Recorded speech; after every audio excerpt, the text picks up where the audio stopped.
उपस्थित सभी गणमान्य अतिथिगण को मेरा सत सत नमस्कार।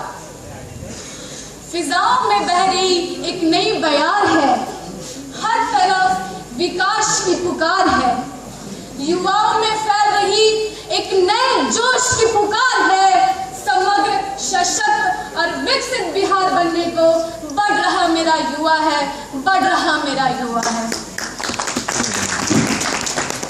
आज हम अपने बिहार के विकास के प्रति आगे बढ़ रहे हैं, लेकिन कुछ खामियां हैं, कुछ समस्याएं हैं, और जब तक इन छोटी बड़ी समस्याओं का निदान नहीं होगा तब तक एक समग्र सशक्त और विकसित बिहार के निर्माण का सपना पूरा नहीं हो सकता है। मैं शिवानी नंदिनी सेमेज कॉलेज की बीकॉम सेकेंड ईयर की छात्रा यह प्रयास करूंगी कि कुछ समस्याओं को आपके समक्ष रखूं और उन्हें हल करने हेतु अपने सुझाव को आपको बता सकूं।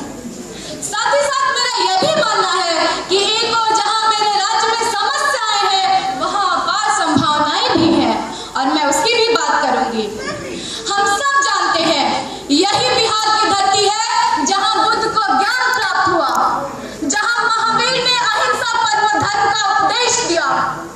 एक वो भी दौर था जब पूरे देश का साम्राज्य बिहार से संचालित होता था, लेकिन समय चक्र ने करवट ले ली और आज मेरा राज्य दूसरे राज्य की तुलना में पीछे रह गया है।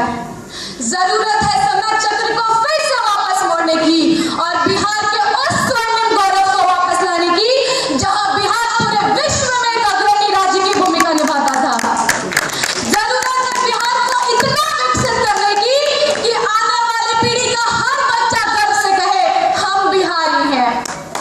हमें इस बात की खुशी है कि हाल ही के कुछ वर्षों में हमारे राज्य में एक नए वातावरण का निर्माण हुआ है, एक नई ऊर्जा आई है, तेजी से काम चल रहा है। लेकिन यदि यही रफ्तार रही तो हमारे राज्य को राष्ट्रीय औसत तक पहुंचने में कम से कम 15 से 20 साल लगेंगे। इसका